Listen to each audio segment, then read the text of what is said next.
ओम श्री गणेशाय नम नमस्कार बंधुगण आपण मानकु आम यूट्यूब चैनल को स्वागत। बंधुगण आजिर ए भिडियो रे आमे आपण मानकु कहबा पई जाउछु आगामी 3 दिनर स्थिति आपणकर किपरि रहिबो, केउ प्रकार ए आगामी 3 दिन को आपण प्लानिंग करिवे, ता सहित जदि आमे आपण मानकु कहबु केउ सब क्षेत्र रे आपणकु फायदा हेबो, केउ सब जिनिस रे आपणकु विशेष रूप रे सावधानता अवलंबन करबाकू पड़िबो, आपणकर लव लाइफ किपरि रहिबो, क्यारियर किपरि रहिबो, बिजनेस आउ व्यापार किपरि रहिबो एवं ता सहित स्वास्थ्यर मध्य महत्वपूर्ण इनफॉरमेशन आमे आपण मानकु देबु। आउ ए वीडियो शेष रे आमे आपण मानकु किछि उपाय विषय मध्य कहिबु, जहा द्वारा आपण ए दिन को आहुरी अधिक शुभ और मंगलदायक सब्यस्त करि परिबे। तेणु आगो को वीडियो आरंभ करबा पूर्व आमर आपण मानकु रिक्वेस्ट कि जदि आपण आमर ए चैनल ले नुआ आछंती तो चैनल को सब्सक्राइब करंतु एवं सांगरे नोटिफिकेशन बेल को मध्य ऑन करंतु, जहा द्वारा समय समय रे सो अपलोड हेउतबा नुआ नुआ वीडियो रो नोटिफिकेशन आपनकु मिलिबो। आसंतु जानिबा किपरि रहइबो ए आगामी 3 दिन आपनक पई विशेष भाबरे। जदि आमे आपण मानकु विशेष रूप रे कहबु, सबुठारु प्रथमे कहबु कि कोन आपनक पई ए 3 दिन रे पॉजिटिव रहबा पई जाउछि। जदि कहबा तो फ्रेंड्स, ए दिन रे प्रकृति आपनकु भरपूर साथ प्रदान करिबो। कौनसी लाभदायक एवं महत्वपूर्ण समाचार मिलिबा कारणरू आपण निजे निजकु आत्मबल एवं भावनात्मक रूप से बहुत अधिक सशक्त अनुभव करिवे। अटकी थिबा कार्य को पूरा करिबा पई मध्य आपण पूरा परिश्रम करिवे। ए दिन आपणक पई बहुत ही लाभदायक दिन साब्यस्त हेबाकू जाउछि। ए दिन रे कौनसी महत्वपूर्ण समाचार आपणको अवश्य मिलिबो। आर्थिक समस्या सुधुरिबो। अटकी थिबा कौनसी जमी बाड़ी संबंधित कार्य रे आपणको सफलता मिलिबार जोग मध्य बनुछि। एहा द्वारा पुराणा मित्रंको द्वारा साक्षात हेबा कारणरू मन बहुत प्रसन्न रहिबो। सुख सुविधा भली जिनिस को आपण किणा किणी करिके निजर टाइम को स्पेंड करिवे। निजर प्रतिभा आ क्षमता को बुझंतु। एहा द्वारा आपणको व्यक्तित्व रे आहुरी अधिक निखार देखिबाकू मिलिबो तथा समाज रे आपणकर छवि मध्य बढ़िबो। ए दिन आपणकर व्यस्तपूर्ण रहिबो, कामर अधिक बोझ रहिबो, किंतु सफलता मिलिबा द्वारा थकापण आपणको हेबो नाही एवं उत्साह मध्य आपणकर बनिकी रहिबो। घरे बंधु को आगमन द्वारा मौज मजलिस रे टाइम को स्पेंड करिवे। निजर योजना को सफल बनेकी रखिबा पई ए दिन आपणको पई बहुत ही उत्तम रहिबो।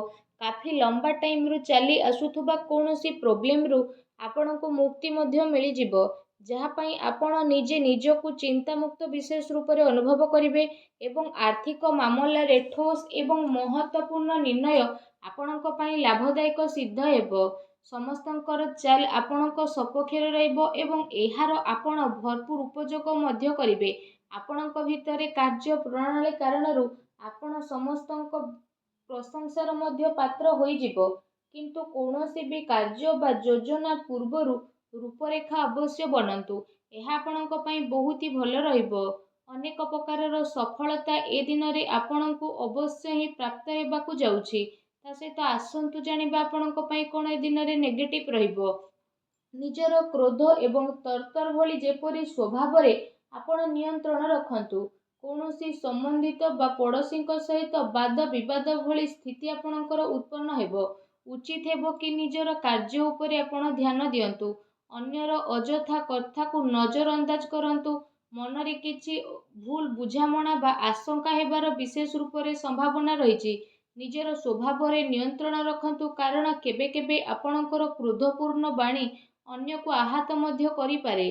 एहा सह संबंध रे मध्य आपणकर कटुता आसे। आय संसाधन रे आपणकर कमी आसीबो, किंतु खर्च मध्य आपणकर बढ़िबो। सेथिपाई निज बजेट अनुसार खर्च करंतु। किछि अस्वस्थता मध्य आपण अनुभव करिवे, किंतु आपणकर कॉन्फिडेंस आपणकु एक्टिव बनेकी रखिबो।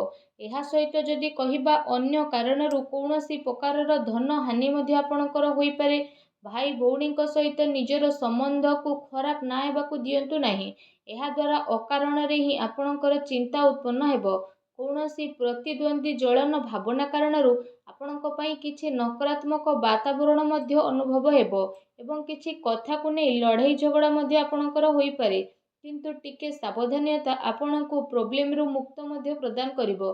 घर बड़ वृद्धंकर अवहेला आदु करंतु नाही। केबे केबे भूल बुझामणा एवं अलस्वामी कारणरू ଆପଣଙ୍କର ବନୁଥିବା କାର୍ଯ୍ୟରେ ରୋକାବଟ ମଧ୍ୟ ଆସିପାରେ। ଏହା ସହିତ ନିଜ ବିଚାରରେ ମଧ୍ୟ ସୁଧାରତା ଆଣନ୍ତୁ। ଏହା ଆପଣଙ୍କ ପାଇଁ ବହୁତ ହି ଭଲ ରହିବ। ଆସନ୍ତୁ ଜାଣିବା ଏ ଦିନରେ ଆପଣଙ୍କର ଲଭ୍ ଲାଇଫ୍ କିପରି ରହିବ। ବୈବାହିକ ଜୀବନରେ ସାମଞ୍ଜସ୍ୟ ଆପଣଙ୍କର ରହିବ। ମନୋରଞ୍ଜନ ସମ୍ବନ୍ଧିତ କାର୍ଯ୍ୟରେ ଆପଣ ଆପଣଙ୍କ ଟାଇମ୍ ସ୍ପେଣ୍ଡ କରିବାରୁ ପରିବାରରେ ହାସ ପରିହାସ ଏବଂ ଖୁସିର ମାହୋଲ ରହିବ। ପାରିବାରିକ ବାତାବରଣ ଆପଣଙ୍କର ସୁଖଦପୂର୍ଣ୍ଣ ରହିବ। ପ୍ରେମ ସମ୍ବନ୍ଧରେ ମଧ୍ୟ ପ୍ରଗାଢ଼ତା ଆସିବ। ରୋମାଣ୍ଟିକ ମାହୋଲ ରହିବ ଏବଂ ନିକଟ ସମ୍ବନ୍ଧରେ ଡିନରରେ ଯିବାର ପ୍ରୋଗ୍ରାମ ମଧ୍ୟ ଆପଣଙ୍କର ବନୁଅଛି।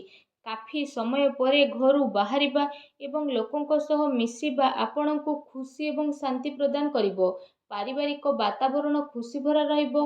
ଘରର ସମସ୍ତ ସଦସ୍ୟ ଜଣେ ଆଉ ଜଣଙ୍କ ସହିତ ଟାଇମକୁ ସ୍ପେଣ୍ଡ କରିବେ। ବାହାର ସମ୍ବନ୍ଧୀୟଙ୍କ ସହ ସାବଧାନ ରୁହନ୍ତୁ। ଏହାଦ୍ୱାରା ମାନହାନି ହେବାର ସମ୍ଭାବନା ରହିଛି। ପରିବାରର ଗତିବିଧି ଆପଣଙ୍କ ଉପରେ ଦେଖା ମଧ୍ୟ ଯିବ। କାହିଁକି ନା କାମର ବ୍ୟସ୍ତତା ପରେ ଆପଣ ପରିବାରକୁ ଟାଇମ୍ ଦେଇପାରିବେ ନାହିଁ। ସେଥିପାଇଁ ଆପଣ ସେମାନଙ୍କ ପାଇଁ କିଛି ଟାଇମ୍ ଅବଶ୍ୟ ବାହାର କରିକି ରଖନ୍ତୁ।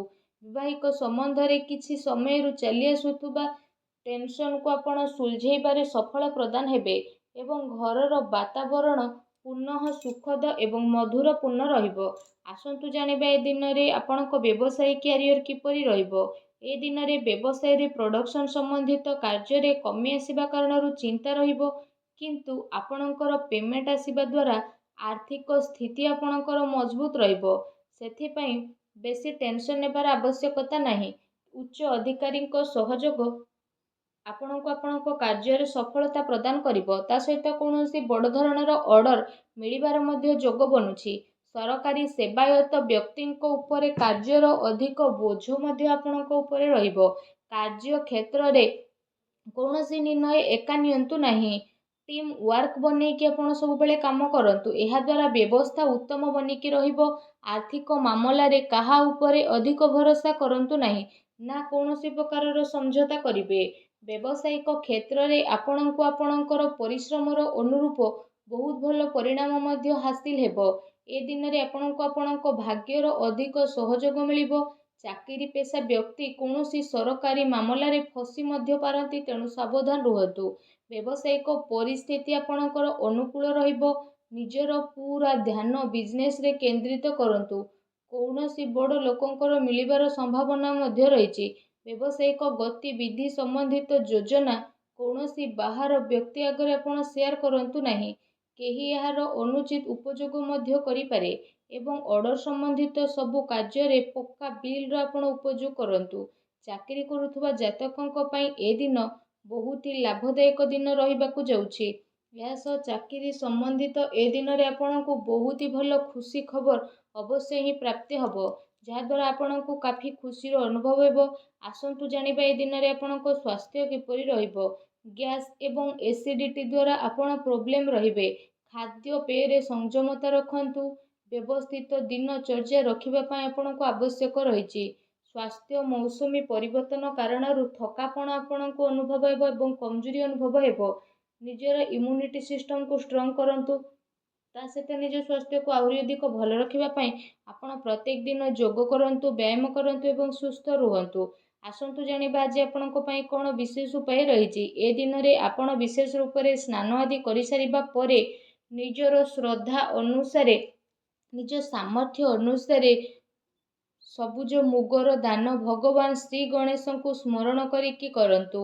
ଏପରି କରିବା ଦ୍ୱାରା ଭଗବାନ ଶ୍ରୀ ଗଣେଶଙ୍କ କୃପା ପ୍ରାପ୍ତ ହେବ ଏବଂ ଆପଣଙ୍କ ଜୀବନର ସବୁ ଦୁଃଖ କଷ୍ଟ ଦୂର ହେବ, ସବୁ ବାଧାବିଘ୍ନ ମଧ୍ୟ ଦୂରେଇ ଯିବ। ଆଶା କରୁଛି ଆଜିର ଭିଡ଼ିଓଟି ଆପଣଙ୍କୁ ଭଲ ଲାଗିଥିବ। ଭିଡ଼ିଓଟି ଭଲ ଲାଗିଥିଲେ ଭିଡ଼ିଓଟିକୁ ଲାଇକ୍ କରନ୍ତୁ। ଆଉ ଯଦି ଚ୍ୟାନେଲରେ ନୂଆ ଆସିଛନ୍ତି ତ ଚ୍ୟାନେଲକୁ ସବସ୍କ୍ରାଇବ୍ ମଧ୍ୟ କରନ୍ତୁ। ଧନ୍ୟବାଦ।